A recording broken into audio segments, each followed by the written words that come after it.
ఇప్పుడు మనకి ఇంకొక 2.5 సంవత్సరాలు, దాదాపు దగ్గర దగ్గర 3 సంవత్సరాలు మిగిలింది. 2.5 సంవత్సరాలే అనుకుందాం, బికాస్ 6 నెలల ముందు నుంచి ఎన్నికల వాతావరణం వస్తుంది. ఇప్పటివరకు దాదాపు మీరు సంతృప్తి చెందుతున్నారు ఒక మంత్రిగా, రాష్ట్ర మంత్రిగా. చాలా వరకు పనులు అవుతున్నాయి, ఇంకా అవుతాయి ముందు ముందు అని చెప్పి. డెఫినెట్గా కాన్ఫిడెన్స్ ప్రజలు, నాకే కాదు గవర్నమెంట్, ప్రజలకు కాన్ఫిడెన్స్ వచ్చింది. ప్రజలకు కాన్ఫిడెన్స్ రాకపోతే ఎన్ని ఎన్నికలు,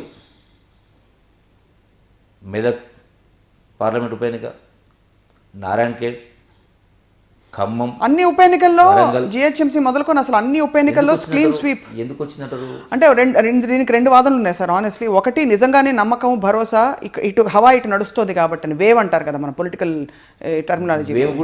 వేవ్ కూడా కారణం ఉంటుంది. వేవ్ ఖచ్చితంగా నేను ఖండించట్లేదు. వేవ్తో పాటు కొంత ఏంటంటే, కొంత మిగతా ప్రతిపక్షాలు ఏమంటున్నారంటే కొంత భయపెట్టి, లేకపోతే కొంత ఇలా చేసి అలా చేసి, అధికారం ఉంది కదా వాళ్ళ చేతిలో కాబట్టి అది చేస్తారు, ఇవి రకరకాలుగా చెప్తున్నారు. సరే, అవన్నీ పక్కన పెడితే ఎలాగైతేనేమి హవా అయితే ఉంది, వేవ్ అయితే ఉంది. అధికారం ఉండి భయపెట్టని మాట మాట్లాడితే, మరి భారతదేశంలో బీజేపీ అధికారం ఉంది, రాష్ట్రాలు బీజేపీ అధికారంలో ఉన్నటువంటి రాష్ట్రాల్లో కూడా ఉప ఎన్నికల వాళ్ళు ఓడిపోయిన చాలా చోట్ల. అక్కడ కాంగ్రెస్ పార్టీ గెలిచిందే, ఈ సూత్రం అక్కడ పనిచేయదా? అంటే ప్రతిపక్షాలకు వాళ్ళ మనసాక్షికి తెలిసి కూడా రాజకీయ లబ్ధి కొరకు తప్పుదో పట్టించిన మాటలు, వక్రీకరించిన మాటలు మాట్లాడుతూ ఉంటారు. అందుకనే క్రెడిబిలిటీ కోల్పోతారు. ఇప్పుడు ప్రతిపక్షం వాళ్ళైనా అధికార పార్టీ చేస్తున్నప్పుడు మంచిది మంచి అంటే మీ క్రెడిబిలిటీ పెరుగుతుంది. అట్లాగే అధికార పార్టీ కూడా ప్రతిపక్ష పార్టీ ఒక సందర్భంలో కరెక్ట్ మాట పెరుగుతుంది. మన జానారెడ్డి గారు ఒక మాట మాట్లాడారు, ఈ గోదావరి నదికి సంబంధించినటువంటి మన ప్రాజెక్టుకు సంబంధించి, తమ్మిడిహట్టికి సంబంధించి, ఎత్తుకు సంబంధించి మా ప్రభుత్వం ఉత్తమ్ కుమార్ రెడ్డి ఏమో మా ప్రభుత్వం ఒప్పందం చేసుకుందని మాట మాట్లాడు. మీరు ఆ పేపర్ తీసుకురాని నీకు డైరెక్ట్ రాజ్భవన్ పోయి రాజీనామా చేస్తానని ముఖ్యమంత్రి కేసీఆర్ గారు అన్నారు. జానారెడ్డి మాట్లాడుతూ మేము ఒప్పందం చేసుకోలేదన్నాడు. అంటే ఒప్పందం చేసుకోలేదని మాట మాట్లాడినటువంటి జానారెడ్డి గారి, వాస్తవాన్ని మాట్లాడి జానారెడ్డి గారి క్రెడిబిలిటీ పెరుగుతుందా తగ్గుతుందా?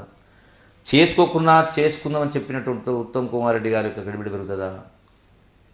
అందుకని ఎప్పుడే కానీ రాజకీయ కోణంలో కాదు, వాస్తవ కోణంలో మాట్లాడితే డెఫినెట్గా ఏ వ్యక్తి కానీ, ఏ సంస్థ కానీ, ఏ పార్టీ కానీ వాళ్ళ క్రెడిబిలిటీ పెరుగుతుంది, విశ్వసనీయత పెరుగుతుంది. అదే దీర్ఘకాలంలో పనికొచ్చేది. తాత్కాలికంగా మీరు ఎన్ని మాటలు మాట్లాడినా అవి తాత్కాలిక ఉపశమనానికి పనికొస్తుంది తప్ప, సరే పేపర్లో టీవీలు ఉండే కాబట్టి కొంత అందరూ చూపించాలి కూడా కొంచెం చూసే కాబట్టి దాంతో మీరు సాటిస్ఫై కావచ్చు. కానీ ప్రజలు అనేది అందుకని మాటల్ని నమ్మరు, చేష్టల్ని చూస్తారు, చేతల్ని చూస్తారు. Seeing is believing. మా సోదరి డీకరణ కూడా ఒక సందర్భం నేను ఒక ఛానల్లో చూసినాను టీవీలో. ఒక బ్యాంక్ ఉద్యోగి అది ఇక్కడ దాకా అంటే ఒక వ్యంగ్యంగా నెగిటివ్ మాట్లాడుతూ, అంటే మరి కన్స్ట్రక్షన్లోకి వచ్చారు, అందరికి తెలుసు కదా. నేను ఐఎమ్ ఫీలింగ్ ప్రౌడ్. నాకు రాజకీయంగా మా తండ్రులు, తాతలు, ముత్తాతలు ఎవరు కూడా రాజకీయాలు లేరు.